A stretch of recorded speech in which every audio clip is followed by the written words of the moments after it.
The spokesman of the All Progressives Congress Presidential Campaign Council, Festus Keyamo, on Wednesday responded to social media claims alleging that the All Progressives Congress flag bearer, Bola Ahmed Tinubu, forfeited funds linked to drug trafficking in his bank accounts to the United States government, stating that the funds were tax deductions and not drug proceeds. Well, on Tuesday, social media was awash with what appeared to be certified true copies of a settlement order issued by a U.S. court in Illinois regarding forfeiture of funds in some bank accounts linked to Tinubu. Well, according to the court documents, there were probable cause to believe that the funds in the bank accounts were proceeds of narcotics trafficking. Keyamo, while speaking during a live television interview, said that Tinubu was not sued or indicted on any charge.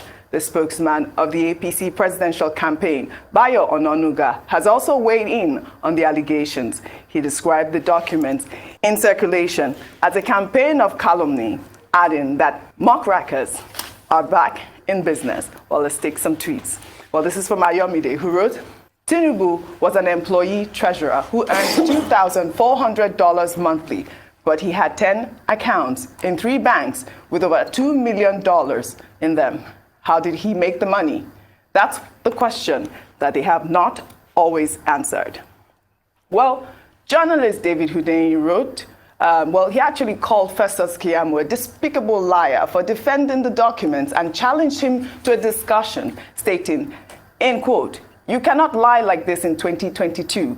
I will destroy you in less than 7 minutes if you agree to discuss the story with me on any television station of your choice. This is an open challenge." Well, Emmanuel wrote, "You can never be convicted of drug offense in the United States and settle it with forfeiture. Never. It would have been jail straight for Tinubu if truly he was convicted of narcotics dealing. The United States don't joke with drug offense. Hence, I am convinced that Tinubu was not convicted of a drug offense." Dr. Bati, while I catch my breath, over to you for your comments on this story. Well, you see, the thing about politics is that if you go into politics, you must be ready to hear the story of how your mother met your father. You always say that. And how, you were conceived. In fact, some may even doubt your paternity. Yeah. It's the nature of politics, either in Nigeria or elsewhere. In the case of Asiwaju Bola Ahmed Tinubu, all of these stories are not new. Since he became governor of Lagos State in 1999, all of these stories have been in the public domain. And that's why Mr. Bayo Ononuga said the muckrakers are back in business, because it's an old story. Okay? Keyamo's defense is that if you look at paragraph 38 of the same, document that you put out there, I think that's an affidavit, right? Yes. It's an affidavit, which is also something that people should be very careful about. He said if you look at paragraph 38, the document talks about tax, that these are tax deductions, and that the processes are mere, speculations. So what do you expect? The APC is bound to respond. But as a person, Asiwaju Bola Ahmed Tinubu has been dealing with all these allegations since 1999. And, it's not been taken to task anywhere, to the best of my knowledge, in this regard. But in political seasons, yes, every mud will be thrown at you from whatever direction, just to discredit your candidate, just to malign you, lower your integrity in the estimation of right-thinking members of society. That's just about that, Well, Rufai, I kind of agree with my last Twitter user there. I mean, I'm not in the FBI, but I feel like, drug trafficking is a huge offense. And, for you to be charged with that and then forfeit, I believe it was $490,000 of your money, in exchange for jail term is quite unheard of. I don't know if you've heard of anything like that. The first question I should ask is, was there a forfeiture? Yes. When did it happen? It happened a couple of years ago in America. This issue has been on for some time now. It's political season, everything will come out. But we should also introspect deeper. Yes. Because you see, the question here is about character of people that want to lead our country. And it has to be said. And that's why when any candidate has this, they must come to explain beyond reasonable doubt. That's somebody asked a question in your tweets that how does somebody that was earning $2,400 a month earn all that money? I think there's some explanation that needs to be done with documents. Because, yes, these things come out during election season.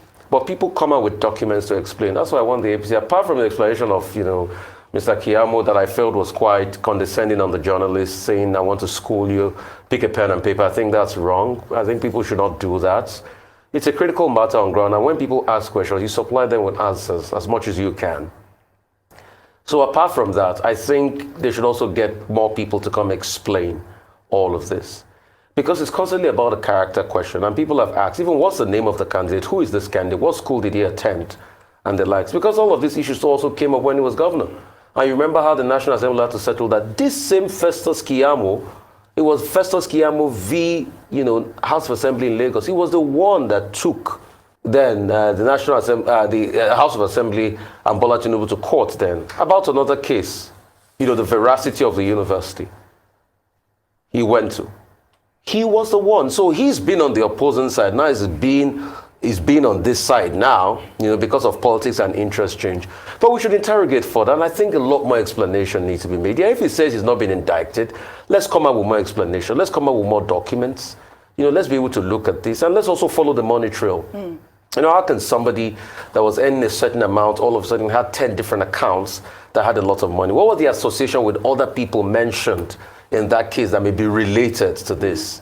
So we need more documents, we need more explanation, because you see, my fear, debts like this for presidential candidates are critical.